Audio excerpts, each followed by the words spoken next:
como cocinas eléctricas que ellas generalmente consumen por encima de 15 amperios. Entonces, a la hora de hacer las instalaciones o de plantearle el diseño del ramal, ¿qué se hace en ese caso? ¿Buscar enchufes de mayor capacidad o otro tipo de conexión? Sí, muy buena pregunta, Pedro Javier. Pedro Javier, reformulo la pregunta. Lo que está preguntando es que él revisó y encontró que los tomacorrientes como tal es una salida máxima de 15 amperios, ¿no? A 120 voltios, pues ahí hacemos la matemática y nos da la potencia. Entonces, si consideramos eso, si multiplicamos 15 por 120, eso nos va a dar más de 1500 o lo que dé.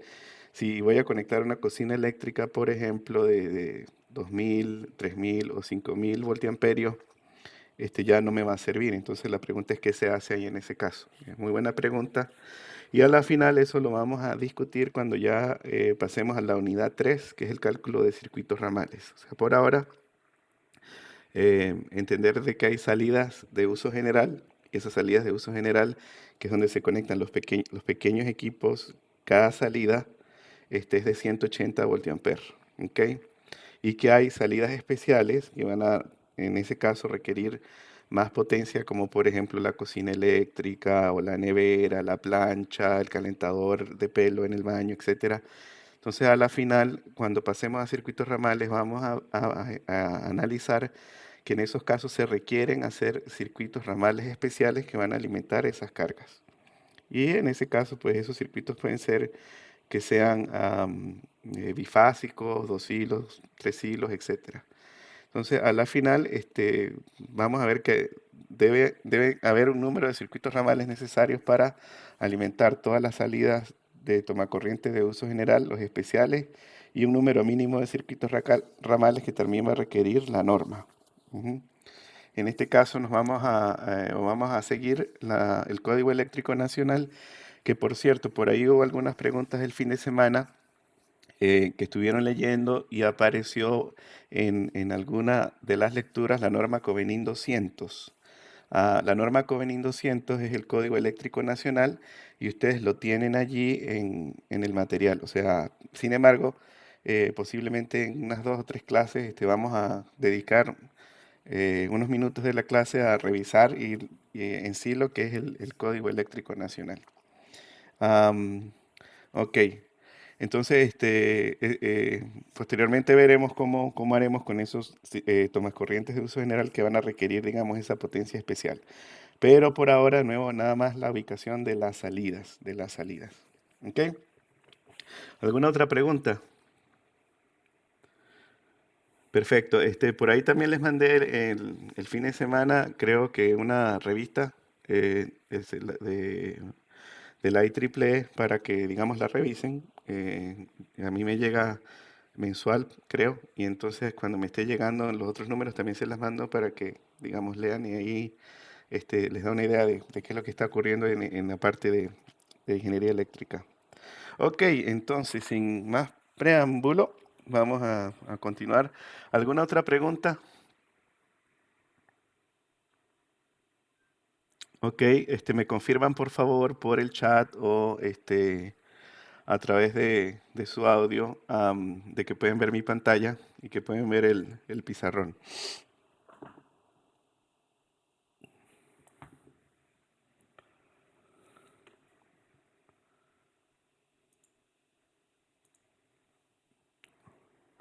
Ok, gracias. Perfecto. Ok, entonces, bueno, esta es la clase creo que número 4. Vamos a continuar con los criterios de ubicación de salidas. Ujú. Criterios de ubicación de salidas.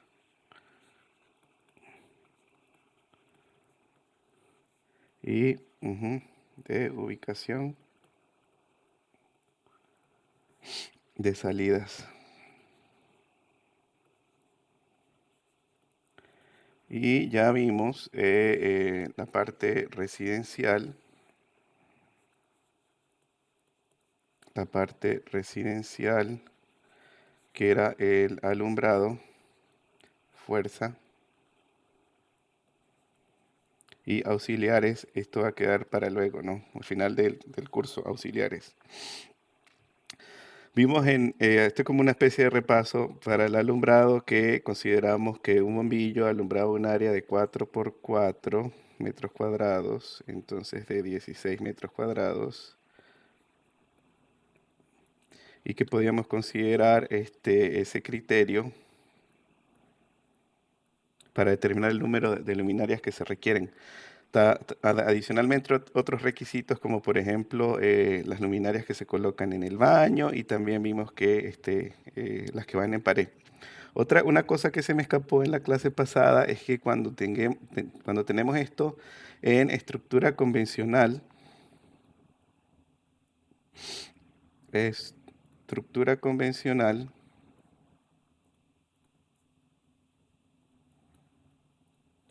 pero estamos en el penthouse. Entonces todas las luminarias se colocan en pared.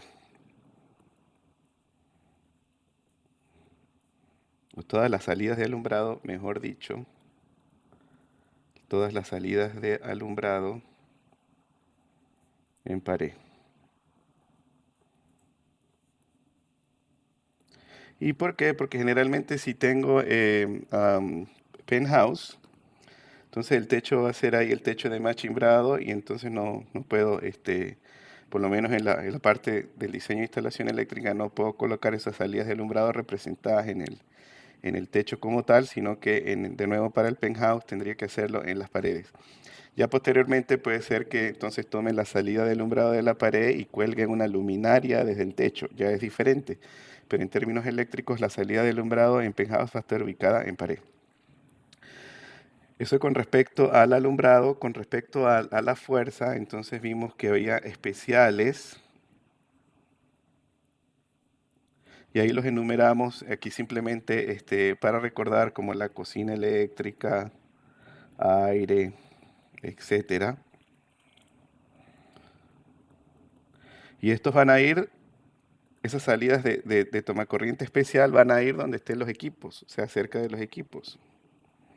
Cerca de los equipos. ¿Ok? Y los tomacorrientes de uso general, entonces recuérdense que de acuerdo a la ubicación del mobiliario, lógica, obviamente, el mobiliario, y vimos que el criterio de que no debe haber más de 3,6 metros de pared continua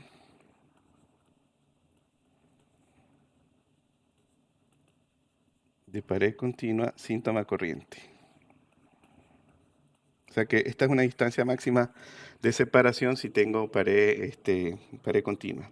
Y bueno, esto a la final, pues ustedes van a practicar bastante en la ubicación de estas salidas cuando se desarrolle el proyecto en el taller a lo largo del transcurso del desarrollo de la materia y entonces tenemos que tomar en cuenta estos criterios.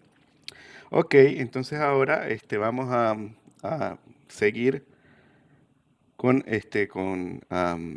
eh, los criterios de ubicación, pero vamos a ver exactamente la parte de los tomacorrientes de uso general, que es lo que está ocurriendo exactamente en el plano, tal cual como lo hicimos con las salidas de alumbrado y el control.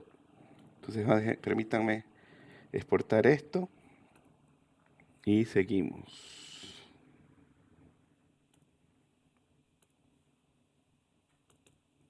Sería la clase 1. Perdón. Ok, perfecto. Okidoki. Entonces, vamos a ver qué es lo que está ocurriendo en el plano. Entonces, si aquí tenemos la placa, este sería la placa del nivel que estemos considerando, esto sería la pared, ¿ok? Entonces aquí vamos a tener las salidas de toma corriente de uso general. Vamos a suponer que tenemos una ahí, otra aquí. Esta sería TUG, digamos que ese es TUG 1, esto es TUG 2. Y entonces a la final lo que vamos a tener es que a esta salida 1, que está aquí, va a estar llegando el circuito ramal de TUG. Posteriormente vamos a ver cómo calcular ese circuito ramal. Pero por ahora, por ahí va a estar llegando a través de una canalización que va embutida en el piso y embutida en pared, este, los cables que me van a alimentar esa salida de toma corriente de uso general. Y lo que va a ocurrir es que, bueno, voy a llegar al 1 y va a haber otra canalización que va a salir ahora de ese toma corriente de uso general 1 y va a ir al toma corriente de uso general 2. Ok, déjenme dejar esto un poquito mejor. Y así sucesivamente, es decir, que del 2 va a salir otra canalización e irá al toma corriente de uso general 3. Y así sucesivamente hasta el máximo que tengamos en ese circuito ramal. Entonces, fíjense que acá, entonces lo que vamos a tener, hemos dicho que vamos a tener siempre es con tierra y doble generalmente.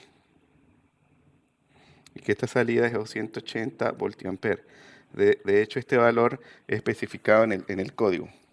Entonces, ¿qué es lo que va a ocurrir allí? Entonces va a venir, vamos a representar, por ejemplo, con rojo, la fase.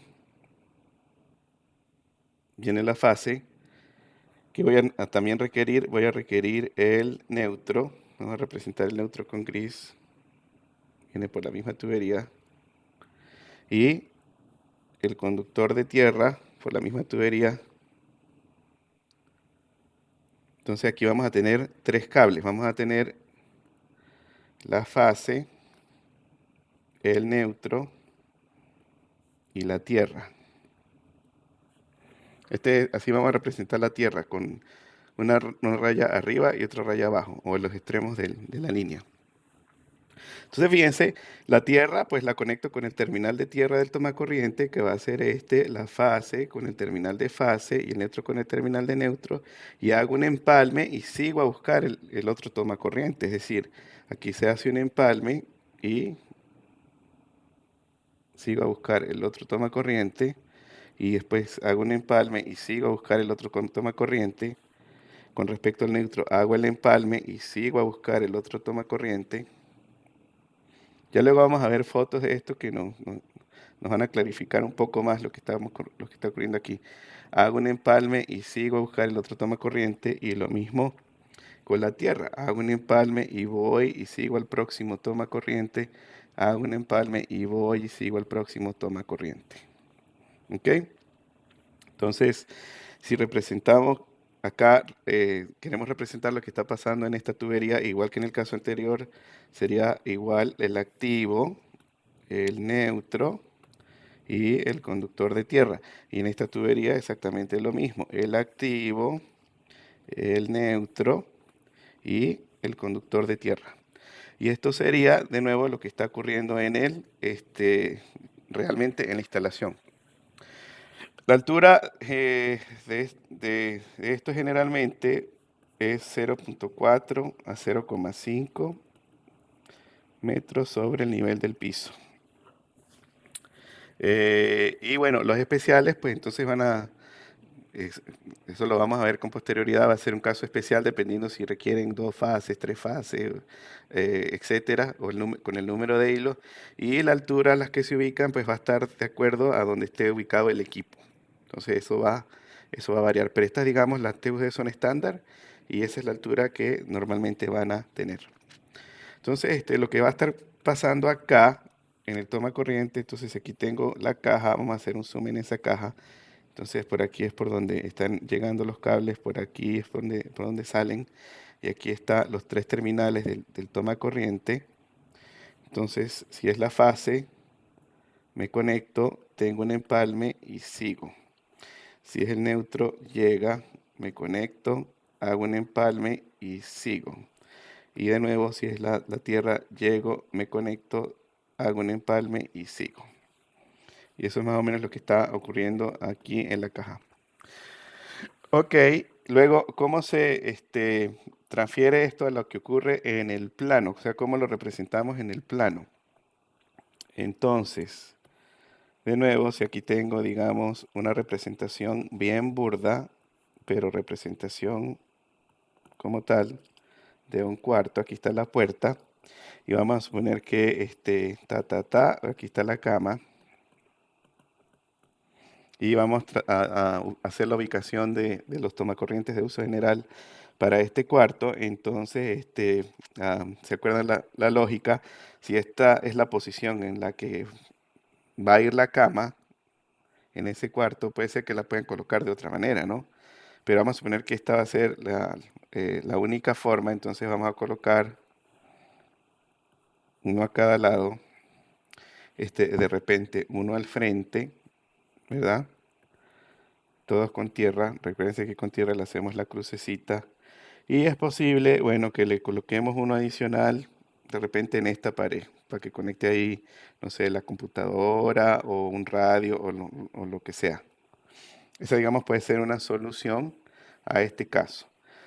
Y lo que me dice el código el criterio es que de los 3.6 metros, es que si esto es pared continua, y una pared continua se define como una pared que no tiene quiebre en el borde inferior, entonces esa distancia de ahí tiene que ser menor de 3.6 metros. Y recuérdense, esto está relacionado porque entonces los equipos que tienen el cordón, el cable del equipo se le llama un cordón flexible, están normalizados para una longitud de 1.8 metros. Entonces la idea es que independientemente de donde usted se ubique a lo largo de esta línea de la pared, usted siempre tenga la opción de conectar su equipo a un toma corriente. Y de eso se trata, digamos, esa norma. Y bueno, entonces, ese cómo lo vamos a representar en el plano y ya luego la representación de la canalización. Recuerden, una curva que llega, vamos a suponer que este sea TUG1, TUG2, TUG3, TUG4, y esto va a seguir de repente para otro cuarto, otra área de la edificación, o de la unidad residencial en este caso. Entonces, bueno, una curva entre TUG1, TUG2, canalización que va de TUG2 a TUG3 y canalización que va de TUG3 a TUG4. Y la representación sería muy sencilla, por todas ellas va a ir el activo, por todas ellas va a ir el neutro y por todas ellas va a ir el conductor de tierra. Por ahí me estuvieron varios de ustedes preguntando el fin de semana acerca de la tierra, que era un poco confuso, etcétera, etcétera. Entonces, vamos a ser un poquito pacientes porque esto lo vamos a discutir en detalle luego y va a quedar claro dónde y en qué punto es que se conecta galvánicamente la tierra con el neutro y luego de esa conexión, cómo se distribuye la tierra, y el neutro dentro de la instalación. Eléctricamente ellos son el mismo punto, pero están conectados en un solo punto y generalmente es al principio de la instalación y generalmente es donde tenemos o cerca donde tenemos la barra Copper Well o la barra de conexión a tierra o la malla de conexión a tierra, dependiendo de cada caso en particular. Pero por ahora entender de que galvánicamente hablando es el mismo punto y de nuevo que la Tierra no lleva circulación de corriente, simplemente un cable que nos permite aterrizar, conectar a tierra la carcasa de los equipos por seguridad. Es decir, si tenemos una falla de un activo hacia la carcasa, esa carcasa, si está conectada a tierra, siempre estamos garantizando que el voltaje de esa carcasa es cero o voltaje de referencia de tierra. ¿Ok? Bueno, así es como se representa en el plano los tomacorrientes de uso especial. Y bueno, los tomacorrientes de uso, perdón, de uso general, los tomacorrientes de uso general y los tomacorrientes de uso especial, pues va a ser básicamente lo mismo, pero con su símbolo correspondiente y con la cantidad de hilos correspondientes representando diferentes fases, el neutro y la tierra. ¿Ok? O sea, es decir, en especial podemos tener los siguientes casos. Si esta es la tubería, puede ser que tenga dos activos, el neutro y la tierra. O puede ser que sea un especial que tenga simplemente un activo neutro y la tierra, o puede ser que sea una especial de 3 fases, o sea, serían las 3 fases, el neutro y la tierra, que este sería el caso pues más general. Esto en unidades residenciales no lo vamos a ver prácticamente, o sea, es muy raro encontrar un sistema trifásico en una unidad residencial, pero sí va a salir posteriormente en la edificación para la alimentación, por ejemplo, de el motor trifásico que mueve el ascensor, la cabina del ascensor, o el motor trifásico que mueve la bomba del sistema hidroneumático, u otras cargas que se presenten en ese caso particular. Ok, entonces esa sería la parte de toma corrientes de uso general y especiales en unidades residenciales. Ok, ¿alguna pregunta? Vamos al chat a ver si hay alguna pregunta.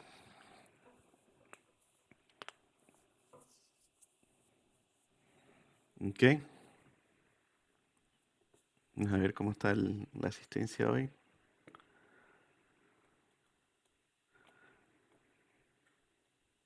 Perfecto.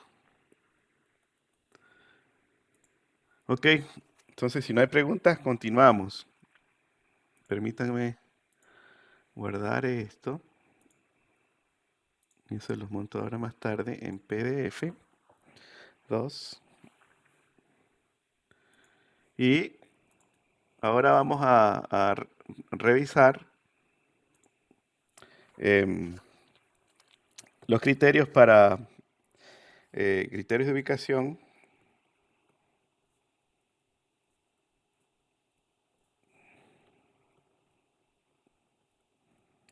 Pero para comerciales, locales comerciales, mejor dicho.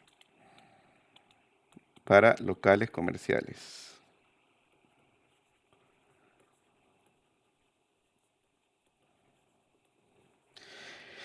Entonces, vamos a hablar de los locales comerciales. Entonces, generalmente va a requerir salidas de alumbrado, va a requerir salidas de toma corriente de uso general, todo ambiente, independientemente si es residencial, comercial o inclusive industrial, va a requerir toma corrientes de uso general y obviamente también va a requerir especiales y los auxiliares. ¿Ok? Estas son las salidas que vamos a ubicar allí. Vamos una por una. Alumbrado. Entonces, esto va a depender de un cálculo de alumbrado.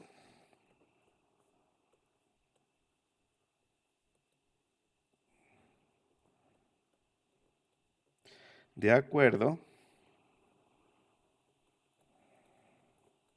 al nivel de iluminación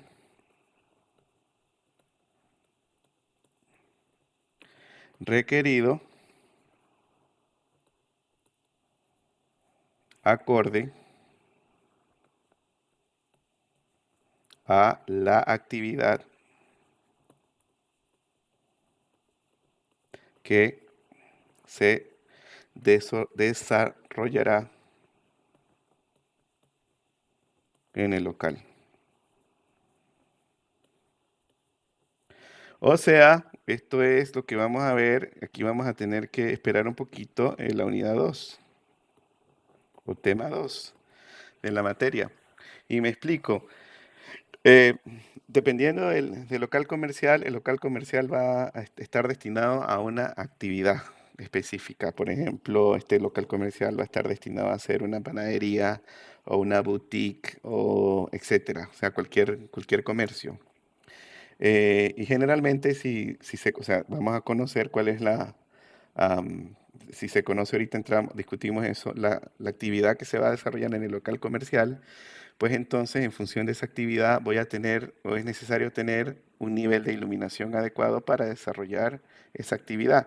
Y ese proceso de cálculo de ese alumbrado es el que vamos a ver en la unidad 2, ¿ok? Entonces vamos a ver las normativas que dependiendo de la actividad requiere tanto un nivel de iluminación, etcétera, etcétera, etcétera. Y vamos a pasar por un proceso de cómo entonces cumplir con esos niveles de iluminación que se van a requerir de acuerdo a la actividad que se desarrolle allí.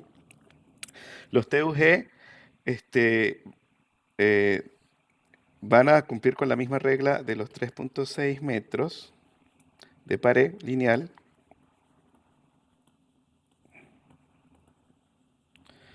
Pero adicionalmente a eso, hay que colocar, sí, porque generalmente los locales comerciales tienen mucha área, hay que colocar TUG en el piso y cuando lo hacemos de esa manera vamos a decir que ellos cubren 10 metros cuadrados de área. Ahorita les hago un ejemplo de qué quiere decir esto. Pero, de nuevo, generalmente como se conoce el uso del local comercial, si se conoce el uso del local comercial, entonces esos tomacorrientes de uso general también lo vamos a ubicar de acuerdo a la ubicación del mobiliario del local comercial. Y obviamente debo tener los necesarios para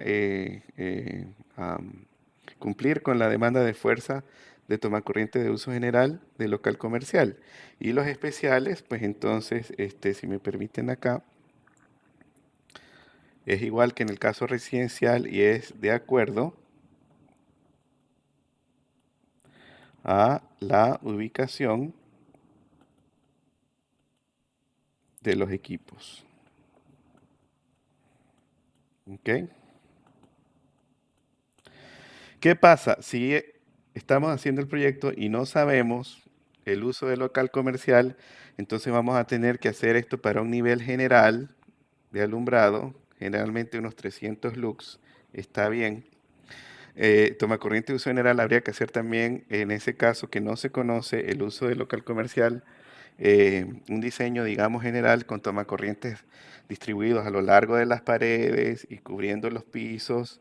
Y en ese caso, pues como no lo conocemos, no vamos a ubicarlos de acuerdo al mobiliario, pero sí una distribución más o menos simétrica con esos dos primeros criterios. Y la parte, digamos, de especiales, como no vamos a saber, entonces lo que podemos hacer allí es dejar unos dos o tres bifásicos y dependiendo del tamaño puede ser que dejemos inclusive hasta uno trifásico si el local es muy grande. Y si no se conoce el uso, entonces dejar la instalación con un mayor grado de flexibilidad, como por ejemplo, si no conocemos el uso, si nos da en un cálculo que tenemos que utilizar una tubería de media pulgada, con el cálculo que tenemos general. Entonces ahí podemos decidir con criterio, con buen criterio de diseñador, bueno, coloquémosles ahora 3/4 porque, digamos, si cambian el uso del local comercial, van a tener allí más espacio para colocar, digamos, cables que, que vayan de acuerdo al uso que se le vaya a dar el local. Por ejemplo, en la parte del tablero, entonces tenemos que dejar más circuitos de reserva más que en la parte residencial, de nuevo, porque los locales comerciales tienen esa naturaleza de que son más diversos con respecto a su uso. O sea, es decir, usted puede tener hoy en un local comercial una venta de repuestos por varios años y luego entonces el local comercial se puede convertir en una panadería o tener otro uso. Y entonces desde el principio queremos que la instalación eléctrica se adapte a esos cambios. Y es decir, que el impacto de ese cambio no sea tan fuerte en lo que es el diseño de la instalación. Entonces, ojo con eso. Ok, el ejemplo de esta parte. Entonces, vamos a suponer que este es un local, vamos a representar acá un local comercial grande, que tiene su puerta de entrada acá. Ok, entonces aquí está la vitrina. Ok, por aquí puede ser que haya un área de oficina y los baños, etcétera. Entonces, el alumbrado de nuevo va a ser con respecto al uso, entonces lo vamos a dejarlo para la unidad 2, pero la parte de los tomacorrientes de uso general, entonces digamos, si aquí voy a tener un tomacorriente de uso general, el próximo lo voy a colocar a máximo 3.6 metros, y en el área entonces voy a tener que dejar tomacorrientes en piso,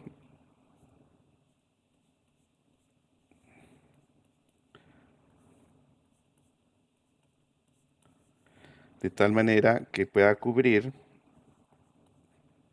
los requerimientos eléctricos en en en todo el local comercial, y entonces acá esto es lo que se considera que cubre un área de 10 metros cuadrados. Es decir, si tengo un local comercial de 180 metros cuadrados de área, vamos a suponer que esta área de área total de 180 metros cuadrados, aquí se va a utilizar ese criterio para el área útil. Entonces vamos a poner de esos 180 metros cuadrados, el área útil realmente de local comercial es 100 metros cuadrados. Entonces ahí si consideramos los 10 metros cuadrados, entonces quiere decir que debemos utilizar 10 tomacorrientes de uso general. Y bueno, para la parte de los equipos especiales, pues por aquí puede ser que en esta área tenga mi bifásico o trifásico, etcétera. Por ahora el criterio, ya luego aplicamos este criterio y ahí vamos a aprender un poco más cómo desarrollar el proyecto. Pero por ahora, de nuevo, si no conozco el uso, lo hago de esta manera, digamos, más general. Con tomacorrientes ubicados en pared, tomacorrientes ubicados en el piso, especiales, bifásico, trifásico, dejar la flexibilidad y la parte del alumbrado hacerlo con el cálculo que vamos a ver en la unidad 2. ¿Ok? Entonces, continuamos. Esto sería el número 3. Ok, save. Perfecto.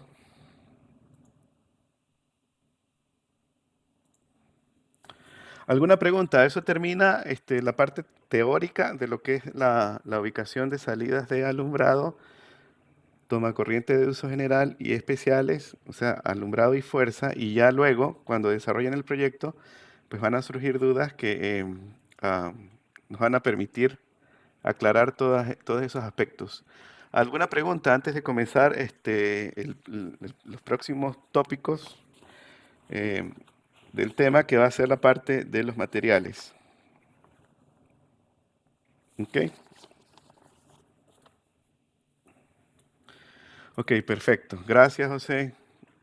De nuevo, si tienen alguna pregunta, la pueden escribir ahí en el chat o pueden am, hacerle unmute a su micrófono y hacen la pregunta. Y así también, pues, a los demás también tienen la oportunidad de escucharlo.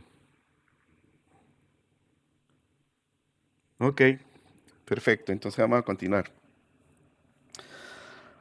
Ahora viene una parte bonita, que es la parte de los materiales, ¿no? Entonces vamos a ver materiales usados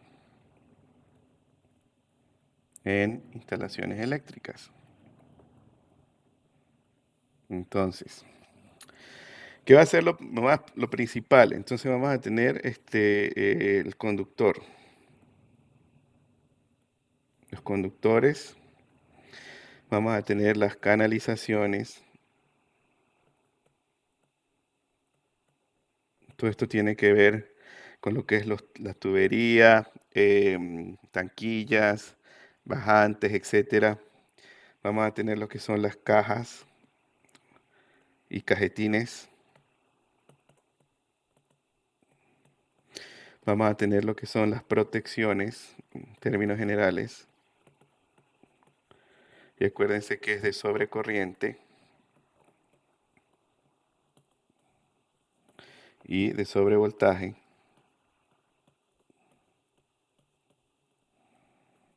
Voltaje.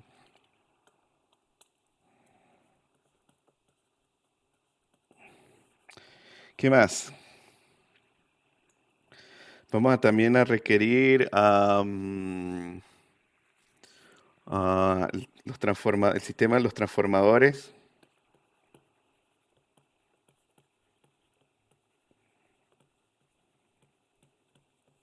y todo lo necesario para los sistemas auxiliares.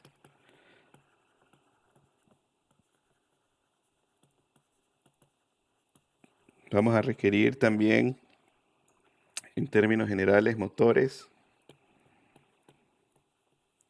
con sus controles. Y algunos de ustedes están viendo control de motores con el profesor Jaime. Y bueno, básicamente eso. La próxima clase o la siguiente, vamos a ver todo esto, digamos ya fotos y todo lo demás. Y la clase de hoy y la del miércoles vamos a ver algunas cosas importantes para cada uno de estos casos. No en detalle porque, por ejemplo, para la parte de transformadores hay un tema específico para transformadores. Entonces todos los detalles de transformadores lo vamos a ver en ese tema. La parte de protecciones tiene una parte específica en el temario. Entonces ahí es donde se verán los detalles de las protecciones, etcétera, etcétera. Igual para las cajas y cajetines. Así que básicamente en el tema, en esta unidad uno es básicamente detalle de estos dos prácticamente, de lo que son los conductores y las canalizaciones. ¿Ok? Entonces, guardemos, guardemos y continuamos. 4. ¿Ok? Ok. Se fijan que encontré una manera más rápida de borrar. Ok, perfecto. Entonces, conductores. Entonces aquí en la parte de los conductores, su función principal,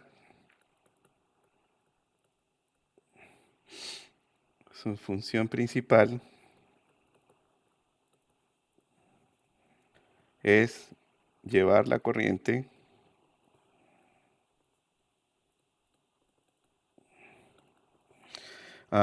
y, o mejor dicho, con o soportando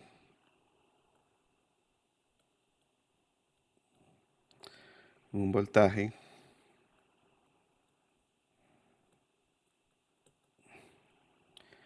el cual permite entregar potencia. Es decir, S en términos generales es igual a V por I. Entonces, para entregarle potencia a las cargas necesito llevar esa corriente la llevo a través del conductor, pero el conductor también debe ser capaz de soportar el voltaje B para poder entregar esa potencia. Ahora, el término de conductores es muy, muy amplio. Realmente aquí a la final hay que entender un poquito más de qué se trata esto y hay dos, que sería entonces la parte de conductor, vamos a tener lo que es el cable, que es simplemente un conductor con aislamiento o revestimiento, y conductor como tal va a ser un conductor desnudo. Un conductor desnudo o sin aislamiento. ¿Ok? Y ojo con eso. Entonces, de ahora en adelante, todo conductor que tenga un aislamiento o un revestimiento, eso se va a llamar cable. Eso es un cable. Y si no tiene ningún tipo de aislamiento, entonces se le puede llamar simplemente conductor o el término correcto sería conductor desnudo, es decir, un conductor que no tiene ningún revestimiento, ningún aislamiento. Entonces, este, vamos a revisar un poquito aparte de los materiales, o sea, esos conductores cómo son, con respecto con el tipo de material con los que están construidos o fabricados. 5. ¿Ok? Ok, material del conductor.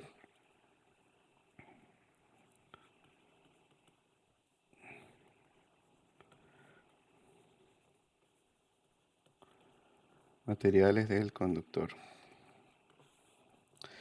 Entonces,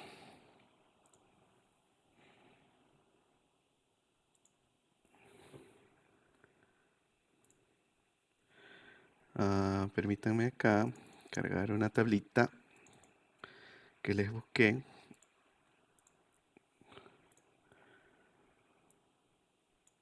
Para discutir esta parte. ¿Ok? Entonces aquí están diferentes tipos de materiales. Entonces fíjense que si miramos la tabla, aquí en la primera, digamos, columna está el tipo de material, aquí está la resistividad eléctrica, aquí está la conductividad térmica y aquí está relativa al cobre, se considera como la base, y aquí está relativa al cobre, que también se considera como base. Ya vamos a analizar eso. Entonces recordamos un poco de nuestra formación anterior. Si tengo, digamos, un conductor, ya vamos allá que escuché, creo que hay una pregunta en el chat. Vamos a ir al chat.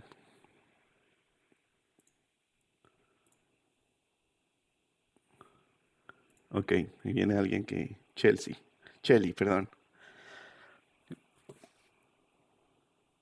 Ok, entonces si tengo, digamos, un conductor, cualquier material, y ese conductor tiene una sección transversal A.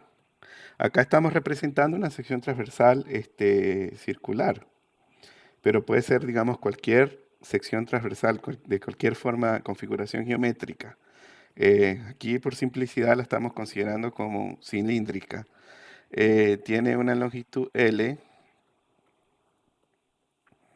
entonces este va a tener una propiedad intrínseca del material a través de su ρ, que recuérdense que ρ es la resistividad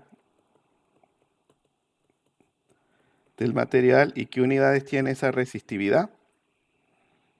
Entonces esa resistividad es en ohm por metros.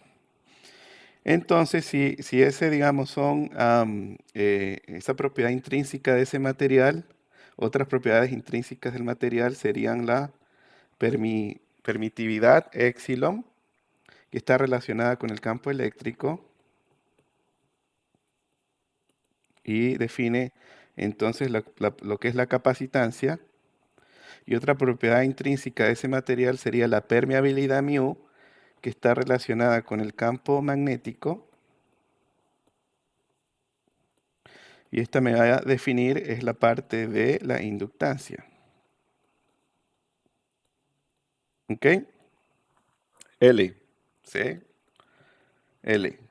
Y todo material en nuestra carrera va a tener estas propiedades intrínsecas, se llaman intrínsecas porque no dependen de la configuración geométrica, es una propiedad, digamos, natural del material. Y luego, si consideramos la configuración geométrica del material, entonces vamos a tener a partir de la ρ, la resistividad, a partir de la epsilon y configuración geométrica, la capacitancia, y a partir de la mu y la configuración geométrica, la inductancia. Y recuérdense que a partir de, si tenemos esos tres, resistencia, capacitancia e inductancia, básicamente podemos modelar a través de circuitos eléctricos equivalentes prácticamente cualquier cosa, o cualquier comportamiento de los materiales. Pero aquí estamos por ahora limitándonos a la resistencia, ¿no? Eléctrica. Después en líneas de transmisión, por ejemplo, van a ver las capacitancias, la inductancia, o ya lo vieron, yo creo que ya lo vieron, es requisito para tomar esta materia. Entonces, recordando acá, regresando a la parte de resistencia, entre el punto, digamos, A y B, vamos a tener una resistencia A y B de ese material que va a ser igual a la resistividad multiplicado por la longitud dividido entre la sección transversal. Esa sería la resistencia del conductor. Resistencia del conductor entre el punto A y B. Perdón, entre el punto A minúscula. Entonces, ¿de qué depende? Depende del material, depende de qué tan largo sea el conductor y inversamente proporcional a la sección transversal. Y esta es la resistencia, pues, DC a una temperatura T sub 0, donde el ρ está dado entonces a la temperatura T sub 0. Y bueno, para recordar, si vamos entonces a corriente alterna, esta resistencia se va a incrementar un poquito más por el efecto piel. ¿Ok? Eso ya lo debemos saber, debe ser conceptos previos para esta clase. Entonces vamos a ver el material. Entonces, lo ideal sería que esto sea lo menor posible, ¿verdad? Entonces, seleccionar el material que tenga menor resistividad. Entonces, si me voy a la tabla, el mejor conductor eléctrico que existe es la plata. Aquí está el número 1. ¿Por qué? Porque es el que tiene menor resistividad. Aquí en este caso sería 1.63 micro, es decir, 1.63 por 10 a la menos 6, 10 a la menos 2, 10 a la menos 8 ohm por metro, ¿ok? ¿Por qué no utilizo plata? Demasiado caro y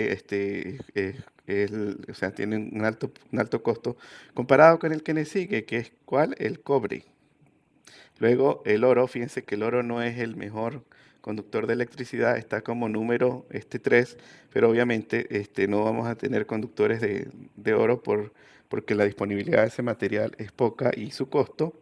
Y el que le sigue es aluminio. Entonces, si consideramos la cantidad de aluminio y de cobre disponible que hay en la naturaleza, entonces básicamente con los conductores eléctricos van a utilizar esos dos materiales. Fíjese que el cobre está ahí de segundo, entonces es decir, para conductores eléctricos con respecto al material van a ser generalmente de cobre o aluminio. ¿Ok? Y bueno, mantengan estos números ahí en sus cabezas de 1.69 y 2.67, porque es la diferencia, digamos, en la resistividad que hay entre el cobre y el aluminio. Eso va a jugar un papel importante con respecto a su uso. ¿Ok? Entonces, bueno, guardemos esto. Sería el número 6.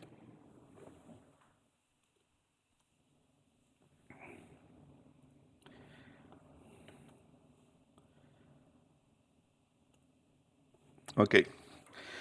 Entonces ya sabemos que van a ser de cobre o aluminio. Entonces, ellos pueden ser también sólidos.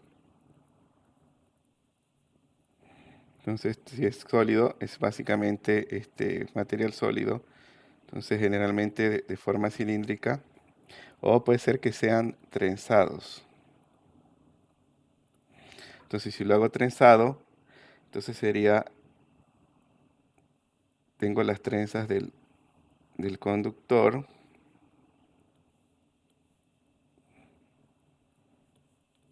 Entonces, si veo una sección transversal de esto, entonces sería el tipo de conductor que tiene sus trenzas. Este sería 7. De igual tamaño, ¿no? Estamos suponiendo que en este caso las trenzas son de igual tamaño. ¿Y qué es lo que se gana al tener el conductor trenzado con respecto al conductor sólido? Pues entonces aquí lo que siempre vamos a ganar es que va a ser más flexible. ¿Ok? Y por eso utilizamos conductores trenzados, porque eh, eh, nos dan más flexibilidad que un conductor sólido. Es decir, a medida que aumenta el tamaño, vamos a hacerlo hacia arriba, a medida que aumenta el tamaño del conductor, el tamaño, vamos a ver que eso lo vamos a llamar de ahora en adelante el calibre del conductor, necesariamente vamos a tener que utilizar conductores trenzados, es decir, conductores sólidos en instalaciones eléctricas hasta el número 8, AWG, ya vamos a ver qué significa AWG. AWG es el American Wire Gauge o la galga de cables americanos. Y es una forma que se utiliza am, eh, para medir, cuantificar el tamaño de los cables. Ya vamos a ver los detalles de la AWG y qué significa, etcétera, etcétera. Pero de nuevo, el máximo calibre sólido que se utiliza en instalaciones eléctricas, número 8, número 10, ya a partir de ahí ya es muy difícil hacer el cableado con sólido, pues son muy rígidos, entonces tenemos que ir al trenzado. Y lo otro que debemos saber es que a medida que esto tenga más hilos, más trenzas o hilos, pues entonces más flexible será el cable. Por eso, si tienen un cable, digamos que es muy flexible, este, el aislamiento, y aquí vamos a tener cable. Entonces, mientras más hilos tenga, entonces ese cable va a ser más flexible, ¿ok? Pero en instalaciones eléctricas, por lo menos para la parte de alumbrado y fuerza, generalmente vamos a utilizar digamos, de 7 trenzas. Después creo el otro número que sigue es el de 11 trenzas, etcétera, etcétera. Pues una progresión geométrica, asumiendo entonces de que todas esas trenzas tienen el mismo diámetro, ¿ok? Y esto lo tienen que haber visto en sistemas de transmisión. Ok, entonces, de nuevo, puede ser de cobre, de aluminio, sólidos o trenzados. Si son trenzados son más flexibles que los sólidos, y el calibre mínimo sólido que se utiliza en instalación, máximo sólido que se utiliza en instalaciones puede ser del 10 al 8, y a partir de ahí es recomendable que utilicemos trenzado para hacer el cableado más fácil. ¿Ok?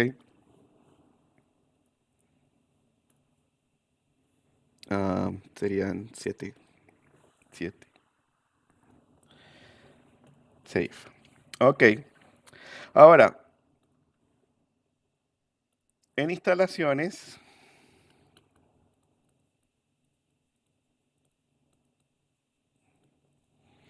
internas, entonces generalmente vamos a utilizar conductores de cobre. Conductores de cobre. ¿Por qué? Porque tienen menor resistencia. Es decir, si usted ve la resistividad del cobre, esa la vimos en la nota anterior, pero este puede ser también 1,72 por 10 a la menos 8 ohm por metros. Y la resistividad del aluminio está 2,82 por 10 a la menos 8 ohm por metro. Entonces, si hacemos la relación, la resistividad del aluminio entre la resistividad del cobre, entonces esto me va a dar 1,64. Y si hago la inversa, la resistividad del cobre entre la resistividad del aluminio, esto me va a dar alrededor de 0,6. Entonces, número uno, si el conductor es de cobre, tiene menos resistencia. ¿Por qué? Porque tengo menos resistividad. Y lo otro es si consideramos o hacemos la comparación con un conductor de aluminio, y viendo la relación acá de las resistividades del cobre y del aluminio, entonces un conductor de cobre va a requerir una sección transversal para llevar la misma corriente de 60% la sección transversal del conductor de aluminio, para llevar la misma corriente, es decir, tener la misma resistencia equivalente entre el punto A y B. Y por esa razón específica es que se prefiere utilizar conductores de aluminio conductores de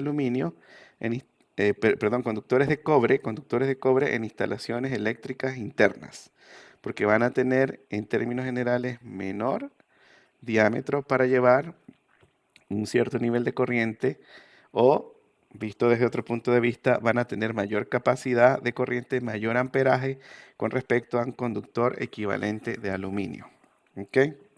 Entonces, para instalaciones interiores, conductores de cobre. Y lo otro es que con respecto a la resistencia o a la vida del conductor, los conductores de cobre tienen una mucha mayor resistencia a la corrosión. Entonces, por eso también los vamos a preferir.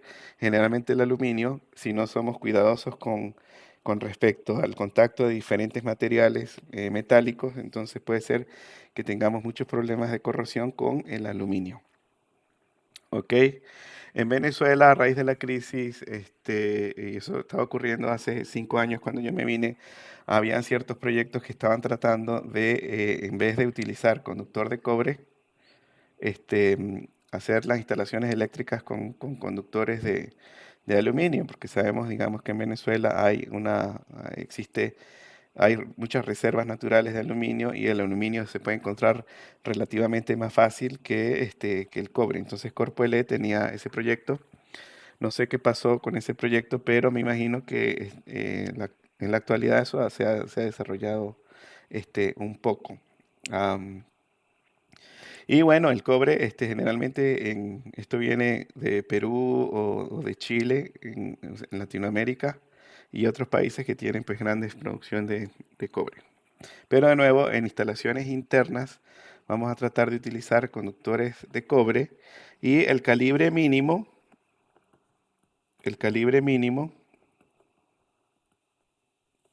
para instalaciones internas, de acuerdo al Código Eléctrico Nacional, va a ser un número 14 AWG, y generalmente, dependiendo del material que tenga, va a ser de 15 amperios, del material que tenga como aislante.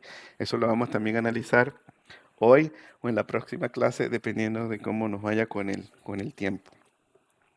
¿Ok? Entonces, guardemos esto, sería el número 8. Número 8, ¿no? Yes. Ok. Perfecto. Ahora, instalaciones exteriores. Instalaciones exteriores.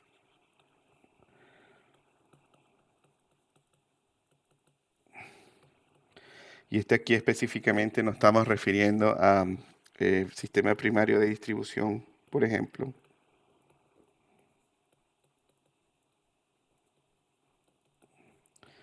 De distribución.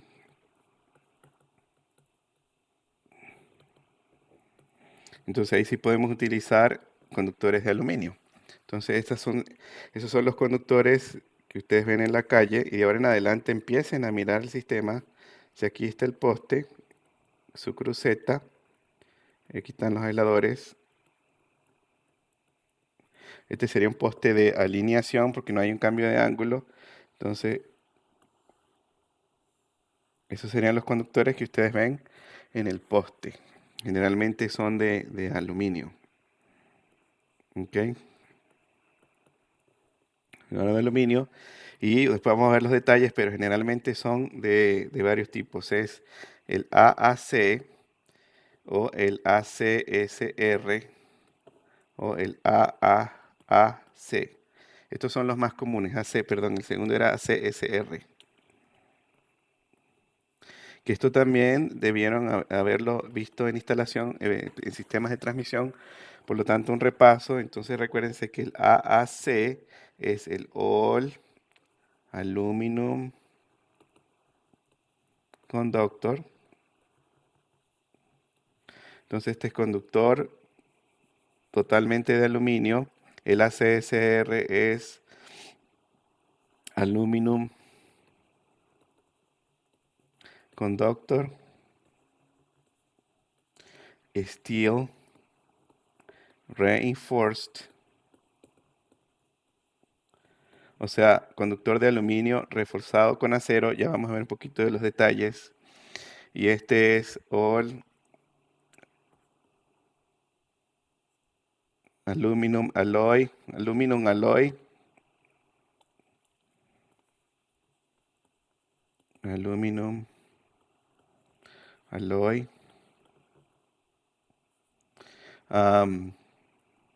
Aluminum Conductor.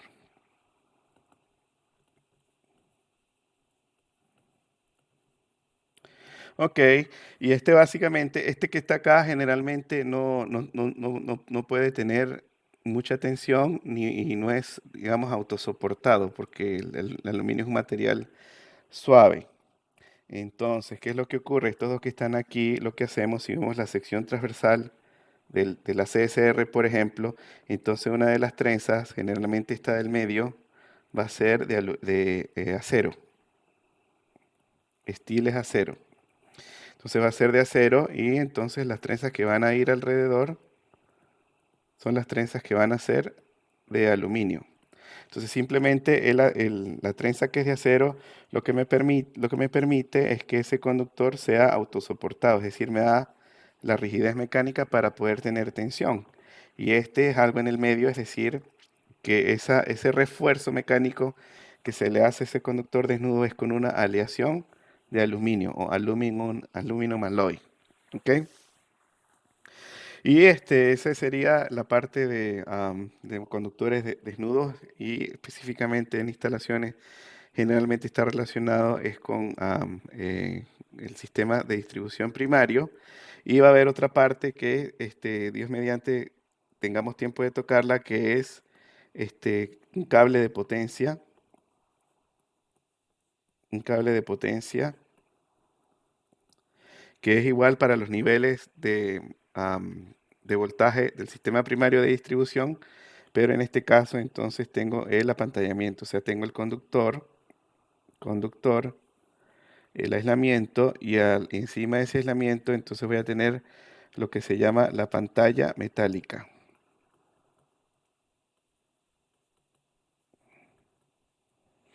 que es necesaria para aterrizar el conductor, es decir, garantizar que el campo eléctrico esté contenido en lo que se llama el núcleo del conductor, es decir, en el aislamiento.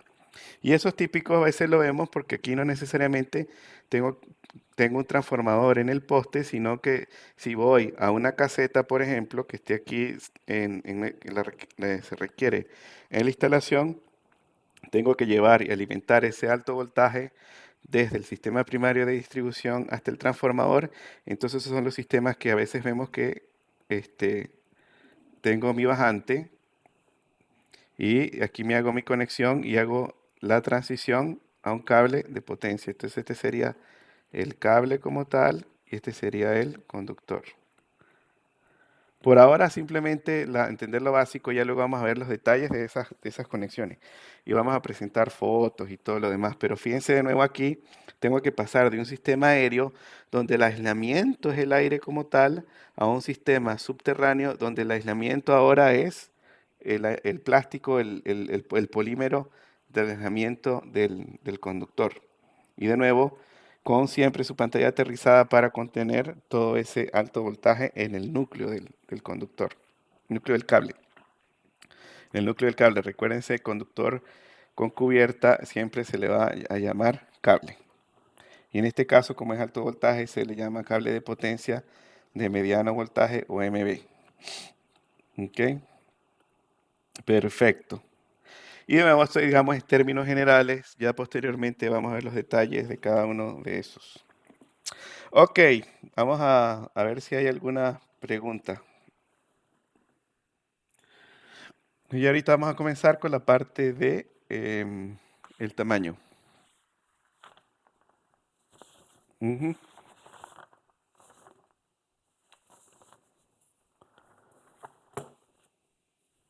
¿Preguntas?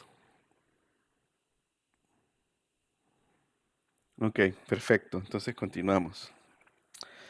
Ok, vamos a hablar ahora un poco de lo que es el tamaño o calibre de los conductores. Calibre de los conductores. De los conductores. Y esto aplica para todos los materiales, es decir, para aluminio y cobre. ¿Ok? Perfecto. Entonces, hay dos sistemas para medir el calibre del conductor. Está el sistema americano,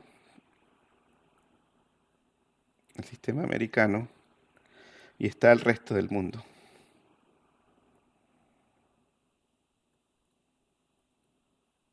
Algunos países, aquí el resto del mundo entre comillas, van a estar dominados por el sistema americano, otros países pues entonces por el sistema métrico. Este va a ser el sistema métrico, el resto del mundo.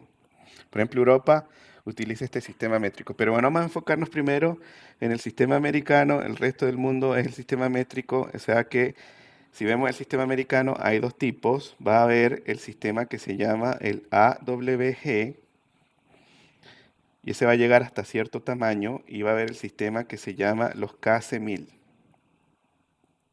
¿Ok? Este va a ser para tamaños más grandes que los que cubren el AWG. Y el resto del mundo del sistema métrico es muy sencillo, se van a expresar el tamaño de los conductores en sección transversal en milímetros cuadrados. ¿Ok? Y bueno, esto generalmente va a ser Europa, otros países y de nuevo el sistema influenciado por el sistema americano. Y en Venezuela, con respecto al calibre de los conductores, estamos influenciados por el sistema americano. Por eso es que nos vamos a enfocar en estudiar esto con un poco más detalle. ¿Ok? Entonces, el AWG es el American Wire Gauge o galga americana de cables. Y como una galga, pues entonces es algo que nos permite ah, una clasificación, es una medición. Entonces fíjense, ¿de qué se trata esto? El principio de esto es bien sencillo, ¿ok? Vamos a tener un tamaño de referencia. Ese va a ser la referencia. Entonces, esa referencia lo vamos a denominar o se va a llamar en esta galga americana el tamaño cero. ¿Ok? O también se le dice 1, 0. Es decir, 0 va a ser porque no le hice nada a ese conductor. ¿Ok? ¿Cómo se le reduce el tamaño a ese conductor? ¿Qué es la referencia? De nuevo, esta es la referencia. Ese tamaño se va a reducir haciendo pasar a este conductor por dados y, digamos, con tensión mecánica, haciendo pasarlo como por un dado, por un proceso de extrusión, de tal manera que cuando lo pase por un dado y lo aplaste, digamos, para aplastarlo, entonces a lo que lo aplasto, él va a reducir el tamaño. O sea, vamos a suponer, este es mi tamaño de referencia, lo paso por el proceso de extrusión y ahora lo aplasto, entonces luego de que sale de ese primer proceso, entonces ahora va a tener menor tamaño. Lo paso por el mismo proceso, ahora va a tener menor tamaño. Lo paso por el mismo proceso y ahora va a tener un tamaño más pequeño y así sucesivamente hasta que llego a conductores muy pequeños. ¿Ok? Entonces, el número de American Wire, de AWG, de American Wire Gauge, lo que significa es cuántas veces pasé por ese proceso de reducción de sección transversal. Entonces, por ejemplo, si es un número 1, AWG,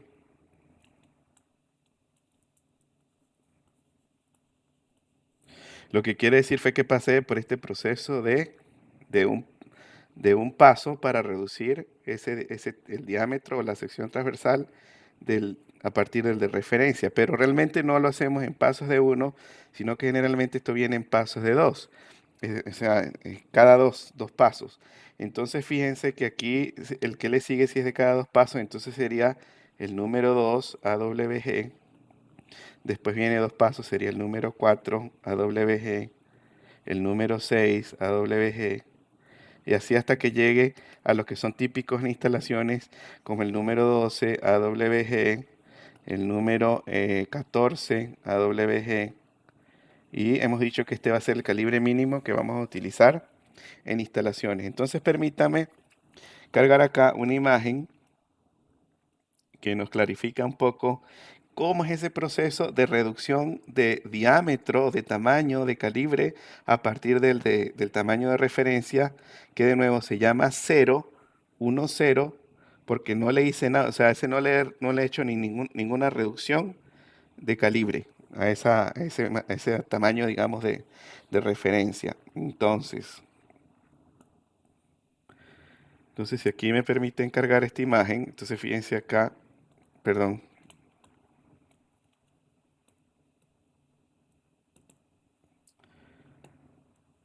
en seleccionarla.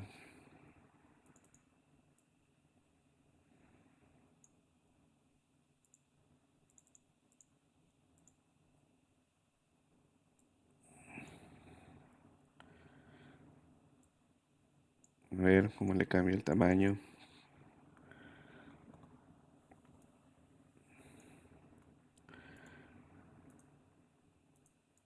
Ya voy.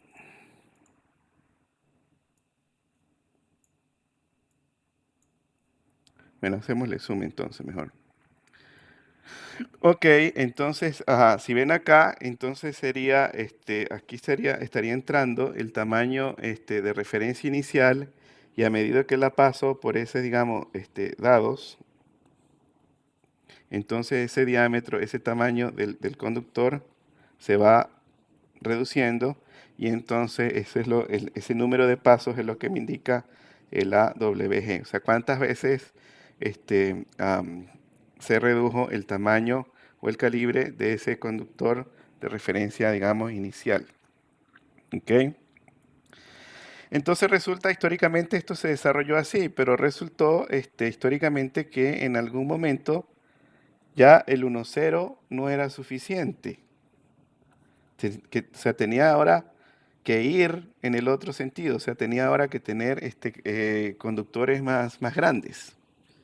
Entonces, fíjense, por un tiempo lo que se hizo es, bueno, no quiero cambiar esto porque todo esto ya está establecido, hay un mercado, hay unas fábricas que ya trabajan con todo eso, hay estándares y todo lo demás. Entonces, ¿qué vamos a hacer? Entonces, ahí lo que decidió la comunidad técnica es, bueno, el que le sigue a este hacia arriba, entonces lo vamos a llamar 2,0. Y no necesariamente es dos veces la referencia, sino que es más grande. Ya vamos a ver posteriormente que esto sigue una progresión geométrica. Y luego el 2,0, entonces, bueno, 3,0 y 4,0. ¿Ok? Entonces ya cuando llegamos al 4,0, no, vamos a tener que buscar otro sistema para poder definir el tamaño o el calibre de los conductores y ahí es donde entró el KC1000. Entonces generalmente todo lo que se expresa en KC1000 tiene un calibre un mayor, es más grande que un 4,0 y eso lo vamos a ver posteriormente. Ok, entonces si esto está claro, entonces vamos a definir ya formalmente cómo es la progresión geométrica de la AWG.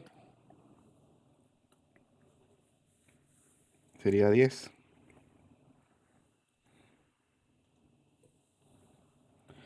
¿Ok?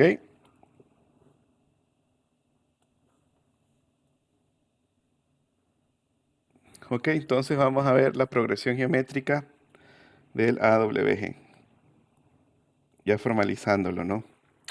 Ok, este generalmente es una progresión geométrica que va desde el número 36. Ese número 36 tiene un diámetro de 0,005 pulgadas o inches, ese es el símbolo, y va del número 36 hasta el número, como ya lo vimos con anterioridad, 40. Y ese tiene un diámetro de 0,46 pulgadas.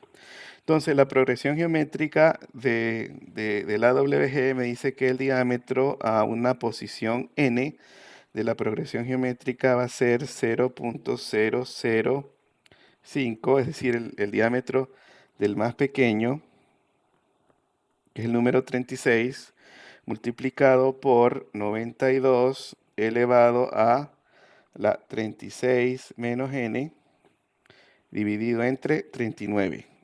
Y esta es la progresión geométrica que me va a dar cuál es el diámetro en pulgadas del calibre que esté considerando. Entonces, con respecto a n,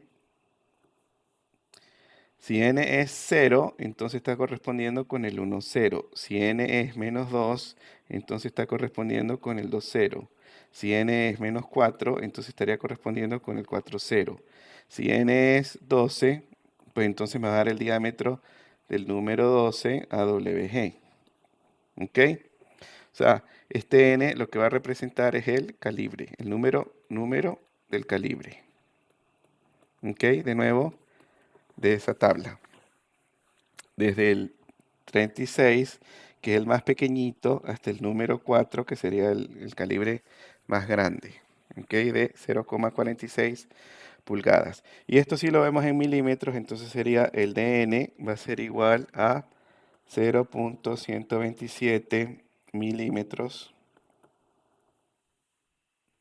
por 92, es la misma fórmula 36 menos n entre 39. Y esto está definido en un estándar que se llama el ASTM número B 258.02.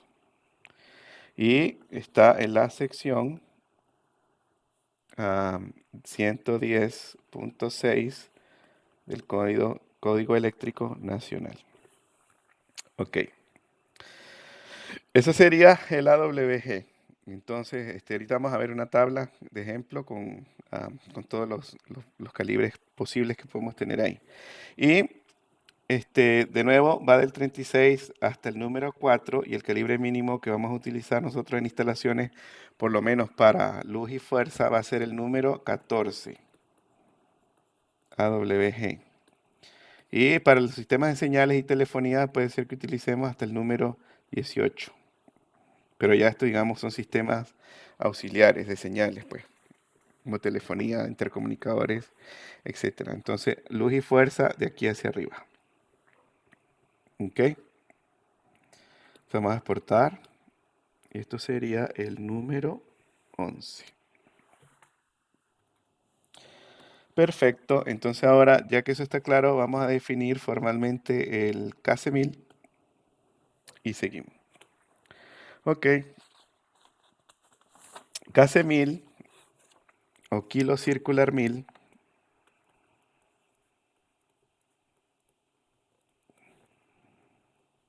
o también se le llama kilo circular 1000. También se le conoce a esto como MCM o 1000 circular 1000. En español generalmente lo van a ver como MCM. Yo prefiero y siempre les recomiendo que utilicen cómo se escribe en inglés, porque entonces ahí no van a tener ningún problema con la literatura de KC1000. Ok, entonces fíjense, eh, me dice que es algo que es 1000 circular 1000. Entonces primero lo que tengo que definir es qué es un 1000 y qué es un circular 1000. Entonces un 1000 es una unidad de distancia, unidad de longitud, perdón, y es una pulgada dividido entre 1000. O sea, eh, es una pulgada dividida entre 1000, es una 1000ava parte de una pulgada. Es decir, esto va a ser igual a un 1000 a 0,001 pulgadas. Una unidad de longitud. Eso quiere decir que 40, perdón, sí, que 40 mils es igual a un milímetro, porque sabemos que una pulgada es igual a 25.4 milímetros. ¿Ok? Pero a la final, cuando estamos utilizando circular 1000 o KC1000, pues una unidad de longitud no me sirve, ¿verdad? Eso es, o sea, estamos tratando de expresar es calibre, tamaño del conductor. Entonces fíjense que a la final lo que se hace es que esto se va a representar en vez de unidad de longitud, pasamos a lo que se llama el circular 1000, que es una unidad de área, de medición de área. ¿Ok? Y por definición, esto es el área de un círculo cuyo diámetro es un 1000. Así de sencillo. Entonces, un circular 1000 es el área de un círculo cuyo diámetro es 1000, es decir, los 1 entre 40 milímetros. Ok, entonces, si eso está claro, entonces vamos a definir formalmente lo que es un circular mill. Entonces, si tomamos esto en cuenta, entonces vamos a tener el círculo, un círculo, y ese círculo hemos dicho que tiene un diámetro de 1.000. Entonces, ¿cuál es el área?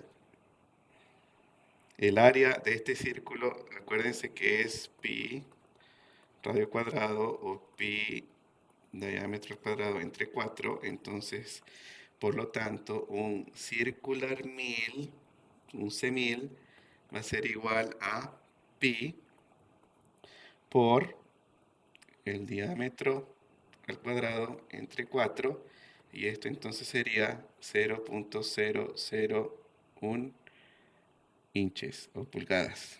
¿Ok? Eso quiere decir, si hacemos la matemática, de que un circular mill es igual a 7.854 por 10 a la menos 7 pulgadas al cuadrado. Y si lo pongo en milímetros, entonces un circular mill en milímetros al cuadrado, entonces un circular mill va a ser igual a 5.07 por 10 a la menos 4 milímetros al cuadrado. ¿Ok? Entonces, si vamos a escribir estas dos de una mejor manera, entonces me va a quedar que un kilo circular mill o un kc1000, es decir, 1000 circular mill o kc1000. Acuérdense que K aquí sería el multiplicador kilo, un kc1000. Entonces va a ser igual a 0.507 milímetros al cuadrado, y un milímetro al cuadrado va a ser igual a 1.97 kilo circular mill. Entonces, fíjense, es fácil, porque entonces si me dan, por ejemplo, el calibre del conductor en kilo circular mill, una buena aproximación, si quiero hallar el área en milímetros cuadrados, es simplemente dividirlo entre 2 o multiplicar por 0,5. Claro, es 0,507, pero sería una buena aproximación para determinar el área de ese calibre en milímetros al cuadrado. Ahora, ¿cómo se expresa esto? Entonces habíamos dicho que veníamos desde el número 36, pasando por el 12, el 14, acuérdense que aquí estamos hacia arriba porque esto representa mayor tamaño. Pasamos por el 1,0, que es el de referencia, hasta el 4,0. Entonces, de acá, si para expresar tamaños más grandes que el 4,0 es donde vamos a utilizar el kc1000. Y generalmente el base, o el que le sigue al 4,0, va a ser el 250 kc1000, seguido por el 300 kc1000, 350, 400, 450, como lo pueden ver acá, hasta 500 kc1000. Ya más de 500 es raro ver en instalaciones, pero si vamos a alimentadores de sistema de distribución, es posible que vea 750 kc1000. E inclusive aquí en Estados Unidos se ve mucho 1.000.000, es decir, 1000 kc1000. Y este se le llama a million, porque es 1000, 1.000.000. Entonces 1.000.000 de circular mill. Pero en nuestro caso, básicamente vamos a llegar prácticamente hasta aquí. Y lo otro importante es que estos tamaños, el de 300, 400, 450, generalmente no son tamaños comerciales. Inclusive a veces 350 es difícil encontrar. Entonces los tamaños más comerciales en kc1000, o sea que siempre hay disponibilidad, es el 250 kc1000 y el de 500 kc1000. Entonces vamos a ponerlos más bien verdes. Estos sí son tamaños comerciales. Entonces ya luego cuando veamos la especificación del banco de transformación, entonces ahí generalmente va a venir o en 250 kc1000 o 500 kc1000. Porque de nuevo estos tamaños de 300, 350, 400 y 450 no son tamaños comerciales. ¿Ok? Entonces, eso así es como se define el tamaño del conductor en las dos, digamos, galgas americanas, el AWG y el KC1000. Y antes de continuar, entonces, 250 KC1000, esto sería entonces 250.000, la K, circular 1000. Y con esta, digamos, conversión, entonces podríamos hallar, por ejemplo, los milímetros cuadrados que les corresponden a ese conductor de 250 kc1000 o 250.000 circular 1000. Entonces, ah, para que tengamos un ejemplo acá, entonces fíjense, vamos a suponer el 250 kc1000. ¿Qué diámetro tiene? Entonces, a eso se los voy a dejar como tarea. Si calculan el diámetro del 250 kc1000, ese va a dar casi que exactamente que el diámetro del 250 kc1000,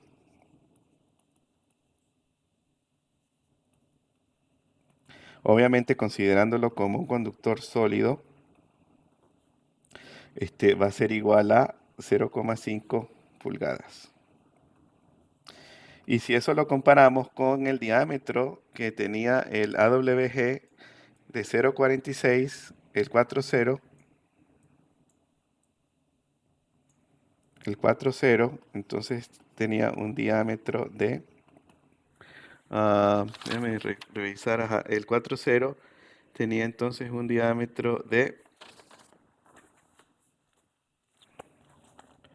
se me perdieron las notas, de 0,46 creo.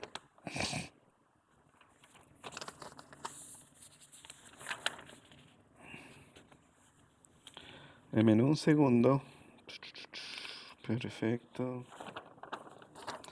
Ajá. El 4.0. Ajá. El 4.0 aquí lo encontré un diámetro de 0,46 pulgadas. Entonces fíjense que este es el límite, el más grande en AWG, el que le sigue en KC1000, pues es un poquito, digamos, más grande, porque pasa el diámetro de 0,46 a 0,5. Y así, de esa manera es que vamos a definir los tamaños de los conductores. La norma o la forma como lo hace el resto del mundo, vamos a suponer Europa, entonces son simplemente tamaños estándares en milímetros al cuadrado, o sea, directamente me dan el área del conductor, pero esto, digamos, no se usa en Venezuela. La norma Covening establece que el diámetro de esos conductores se va a establecer es en AWG o KC1000.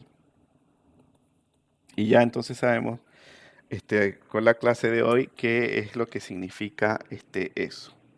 Entonces vamos a guardar esto y les voy a mostrar algunas cositas en el internet. A ver, esto sería el número 12. 12. Perfecto. Ok, antes de hacer eso, ¿alguna pregunta? ¿O está claro? Entonces ya de ahora en adelante ya debemos saber lo que es el AWG y el KC1000. De nuevo, las formas de medir qué tan grande es el tamaño, digamos, el calibre del conductor de los cables y de los conductores desnudos. Ok, entonces, si no hay preguntas, ¿alguna pregunta, comentario?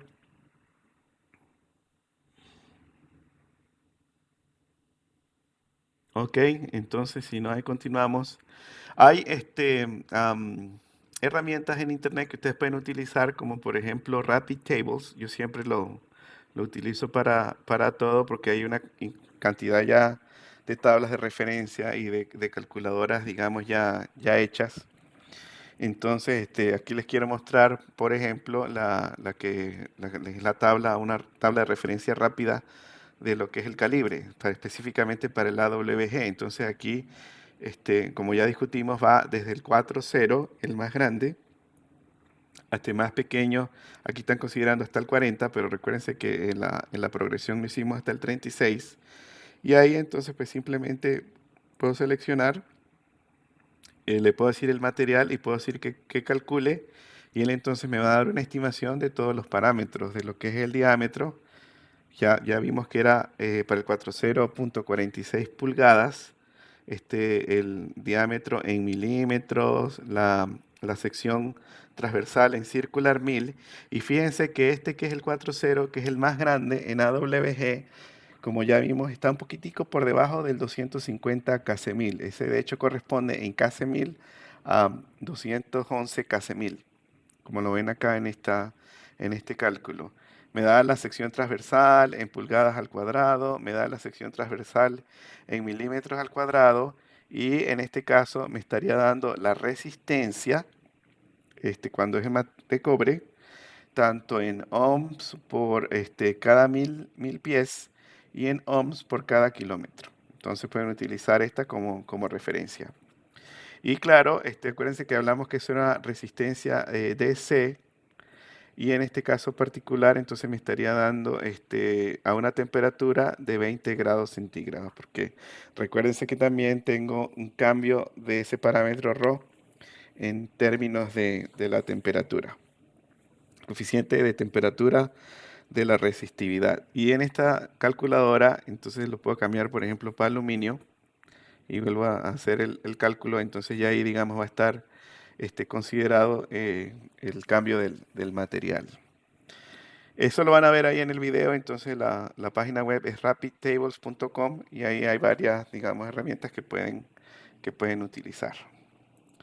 Ahora, si me voy acá a esta otra tabla, entonces aquí de nuevo vemos todos los tamaños de referencia de la primera columna, desde el 4.0 hasta el número 40. Este, y esta me va a dar diámetro, sección transversal, es otra forma, pero lo interesante de es que me están dando la máxima frecuencia para el efecto piel. Entonces fíjense que ya a medida de que el conductor sea más grande, ya esa frecuencia pues disminuye dramáticamente, pero al parecer no hay ningún problema, según esta tabla, utilizar 4.0 a 60 Hz, que es la frecuencia de nuestro sistema, porque el problema del efecto piel comienza a aparecer acá a los 125 Hz. Y en términos generales, ya cuando si es un poquito más, esa frecuencia se va a reducir, y por eso es que en algunos casos, y sobre todo para cables de transmisión que tienen un diámetro más grande, mucho más grande, de varias pulgadas, entonces tengo que buscar otro tipo de diseño para el conductor, como conductor segmental, etcétera. Pero digamos, eso se escapa un poco de lo que se debe cubrir acá en la materia, pero es importante también discutir de que si yo sigo aumentando ese calibre, en algún momento voy a llegar en un problema con la frecuencia de 60 Hz. ¿Ok? Entonces es importante tener eso presente. Y ahora, entonces, si vamos al material de clase, vamos a ver dónde es que tengo. Aquí está el material del curso. Y accedemos al Google Drive. Está un poco lento. A ver. Ok.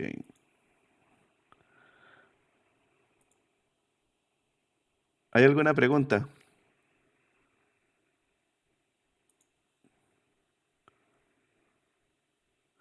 Ok, si me pueden informar por ahí por el chat, o por favor hablan.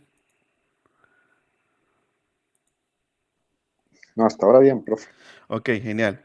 Gracias, gracias, gracias. Me gusta que me den feedback. Entonces, si vamos aquí a la carpeta del curso, entonces la literatura, aquí les va a mostrar, tienen el Código Eléctrico Nacional, tienen dos, ¿ok? Esta es la edición del 2004, pero la última revisión, se los coloqué ahí por si las quieren comparar, pero la última revisión creo que es la del 2009. Y creo que a partir del 2009 el Código Eléctrico Nacional en Venezuela no se ha actualizado. No estoy súper seguro, em, pero generalmente los cambios son, digamos, marginales. Me traté de meter varias veces a la página de Fondo Norma. Entonces, si aquí buscan Fondo Norma, es el ente que se encarga de esa normativa en Venezuela. Fondo Norma.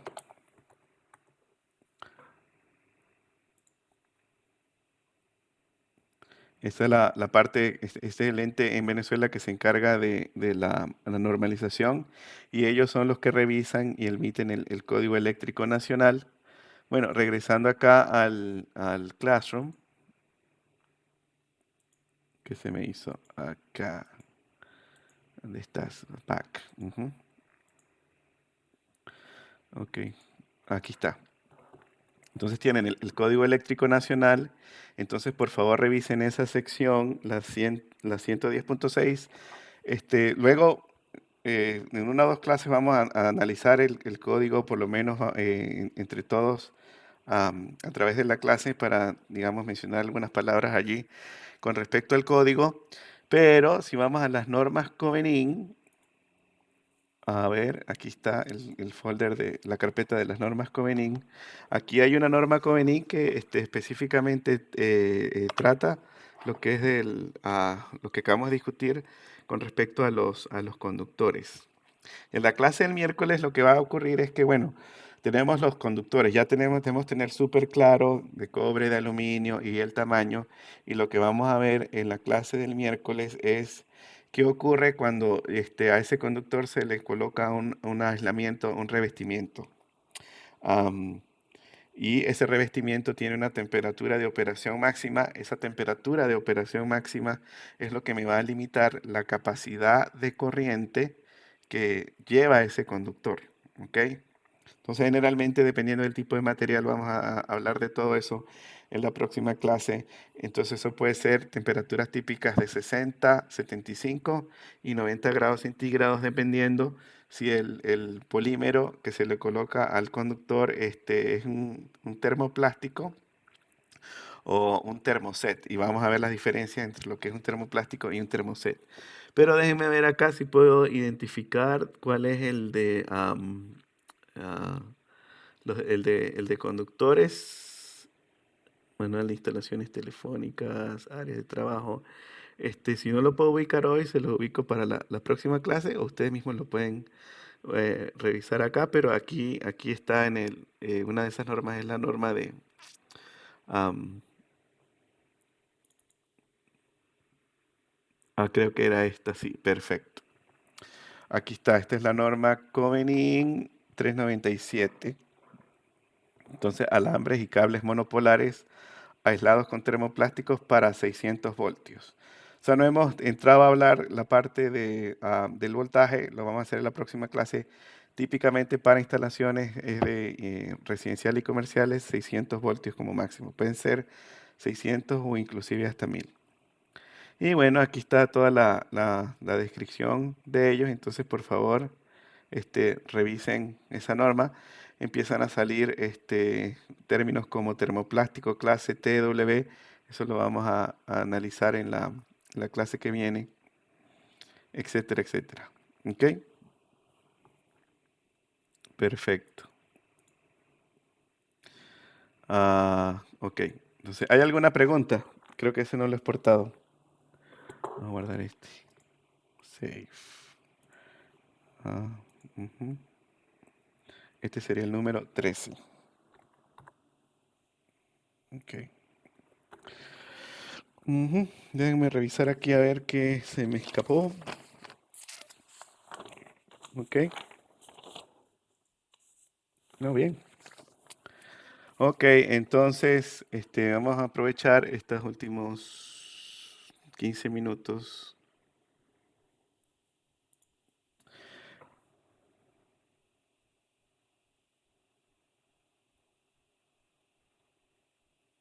15 minutos para hacer la introducción de otra parte importante que es el amperaje a través del conductor. Ajá, entonces vamos a decir amperaje y balance térmico.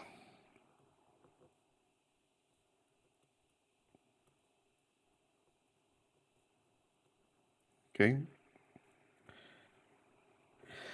Ok. Hablemos un poquito primero lo que es el balance térmico. Balance térmico. Entonces vamos a suponer que acá tenemos un sistema y obviamente en nuestro caso es un sistema eléctrico, ¿verdad? Y en ese sistema está entrando cierta energía, entonces este sería la energía de entrada, ¿ok? Y esa energía, eso está entrando a cierta cantidad de watts por segundo. Acuérdense que las unidades de, perdón, energía, si tengo watts por segundo, o sea, va multiplicado por el tiempo, como watt y hora, ¿no? O mejor para no confundirnos, vamos a suponer dejarlo solamente como watts. Está entrando cierta energía y está saliendo cierta energía de ese sistema. Sería energía de salida. Energía de salida. ¿Y qué es lo que va a ocurrir? Que esa energía de salida es menor, obviamente tiene que ser menor que la energía de entrada, porque si no le compro la máquina, ¿verdad? Una máquina que me da más de lo que le coloco en la entrada. Acuérdense que este es el principio de conservación de la energía, que la energía no se crea ni se destruye, sino que cambia de forma. Pero este proceso no es ideal, es decir, no es igual, es menor. Es decir, vamos a tener en siempre una energía de pérdidas, ¿ok? Y esta energía de pérdidas en el sistema eléctrico, en un sistema eléctrico, generalmente están relacionadas con fenómenos como, por ejemplo, el fenómeno del efecto Joule, que sería am, eh, disipación de energía en forma de calor por resistencia, conducción de electrones, resistencia eléctrica, o por ejemplo, si se acuerdan de máquinas, puede ser que sea, por ejemplo, por corrientes parásitas de Foucault o corrientes de Eddy, o puede ser que sean pérdidas también magnéticas, ¿ok? Pérdidas eléctricas, las Joule serían eléctricas, las corrientes parásitas de Foucault, magnéticas, etcétera. En fin, todo esto va a hacer que ese sistema eléctrico se caliente. ¿Ok? Y si, si no somos capaces de extraer ese calor, es decir, esas pérdidas que se generan, entonces ese calor en el sistema se va a ir acumulando. Entonces si vemos una traza de la temperatura, y esta es la temperatura máxima de diseño del equipo, y este es el tiempo T, digamos, el equipo estaba funcionando a temperatura ambiente inicialmente, y está aquí a la condición nominal. Idealmente, entonces cuando está en la condición nominal, él nunca va a superar la temperatura máxima de diseño. Pero si tengo condiciones en las cuales se genera más calor que el de diseño, esa temperatura va a superar la temperatura máxima de diseño, y ahí es cuando vienen los problemas, porque es cuando viene la degradación del aislamiento, etcétera. Y entonces eventualmente el equipo falla porque esa temperatura interna del sistema eléctrico nunca llegó a una condición estable por debajo de la condición nominal diseñada del equipo. Y si se recuerdan de máquinas, esto era lo que ocurría precisamente en máquinas eléctricas, porque si esto era un transformador y le cambiábamos el régimen de refrigeración, es decir, pasaba de, por ejemplo, ONAN a una refrigeración forzada de aceite y aire, entonces a través de ese transformador yo puedo ser capaz de manejar más potencia. ¿Ok? Entonces a la final, todo el cuento va en que si tengo un sistema eléctrico, debo mantener ese balance térmico, es decir, la energía que entra, la energía que sale y la energía que está siendo disipada por el sistema. ¿Ok? Y esa energía disipada por el sistema que se convierte en calor, tengo que sacar esa energía del sistema y entonces quiere decir que tenemos que hablar de cómo se mueve el calor y las formas de transferencia de calor. ¿Ok? Entonces, como estamos hablando que esas pérdidas son calor, calor, calor, entonces tenemos que repasar cuáles son o cómo se transfiere el calor o transferencia de calor. ¿Ok? Y esto debería también ser repaso para nosotros, temas que se debe haber cubierto en Física 20. Entonces, ¿cuáles son? Número uno, para transferencias de calor. Uno, conducción, donde el calor se transfiere por estar en contacto. Número dos, radiación.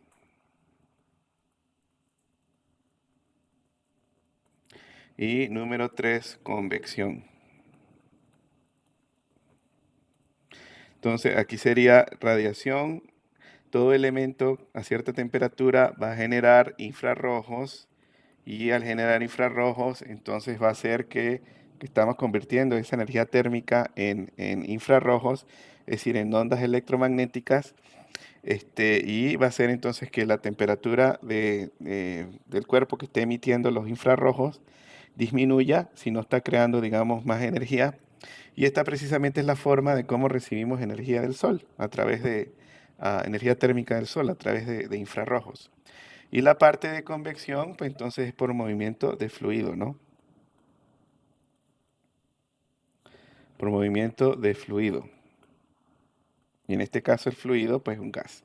Entonces la mejor forma de ver esto es un ejemplo. Si aquí tengo una llama, si tengo fuego, entonces primero conducción. Conducción es si usted pone la mano ahí, en el fuego, se quema. Directamente está tocando el cuerpo caliente.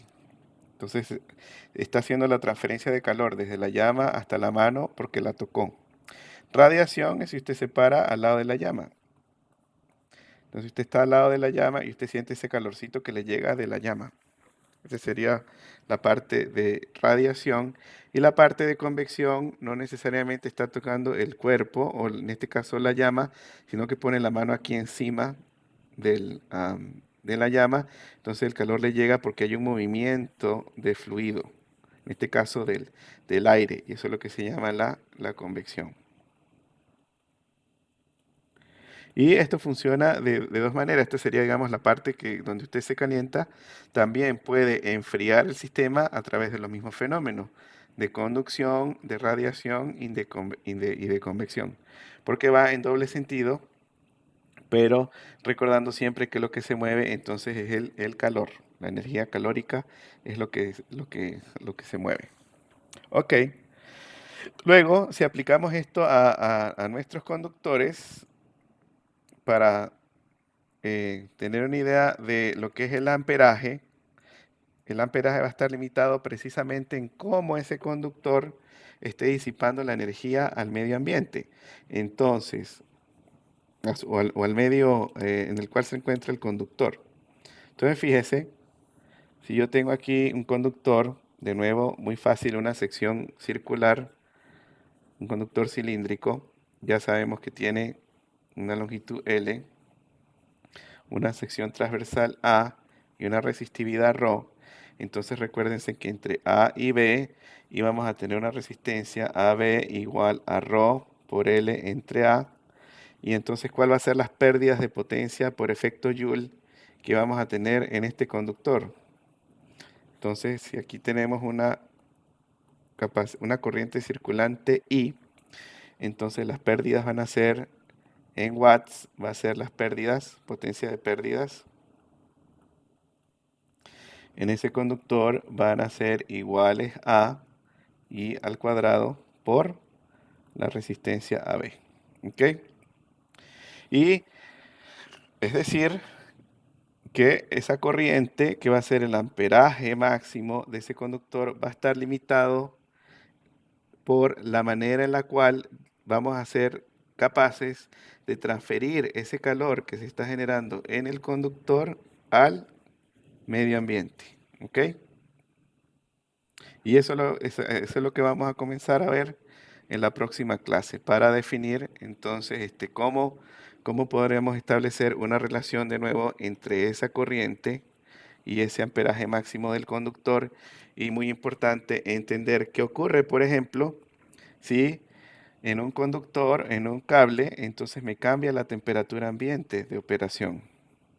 Entonces esto va a estar a una cierta temperatura ambiente, pero si esa temperatura ambiente cambia, yo tengo que ajustar el amperaje de ese conductor para garantizar una temperatura de operación máxima. Y a la final, si este conductor a la final lo convertimos en un cable, es decir, aquí le colocamos una capa de aislamiento, que vamos a ver los detalles también en la próxima clase, este aislamiento va a tener una temperatura máxima de operación. Entonces, esa temperatura máxima de operación y esa temperatura ambiente en la cual opera el conductor me va a limitar el amperaje. Es decir, todos los conductores y los cables van a tener un amperaje máximo que está relacionado con la máxima temperatura de operación que ellos tienen en función del aislamiento que tengan. ¿Ok? Y esto simplemente es una parte introductoria para la próxima clase. En la próxima clase vamos a comenzar con eso, haciendo ese análisis. Y ese sería el número 14. Ok, nos quedan unos 3 minutitos, entonces vamos a dejar esos minutitos para ver si ustedes tienen alguna pregunta y cerrar la clase. A ver, ¿alguna pregunta?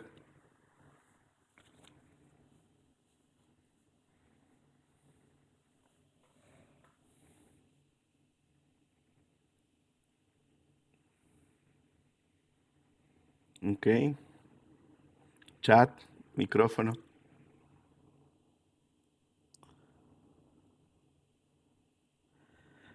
José, mándame el número de teléfono o dile a uno de tus compañeros que me lo mande y entonces te agregamos.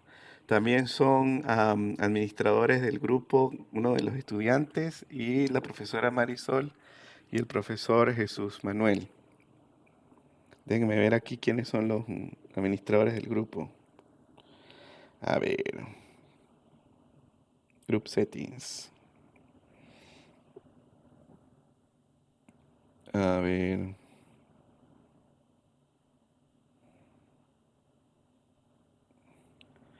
Ok, tenemos administradores a Jesús Manuel, Marisol, y está el 58-414-179-0088. ¿Ok? Y si no, le pueden compartir ahí al compañero el link que ustedes crearon para este, am, añadirse al grupo. Ah, bueno, ya me lo enviaste y ahorita te agrego al grupo. Ok. Bueno, perfecto, compañeros. Entonces, ya para cerrar, ¿alguna pregunta? Pues, espero que haya quedado claro. Es bastante, digamos, material que vimos hoy, pero este, am, tenemos que avanzar.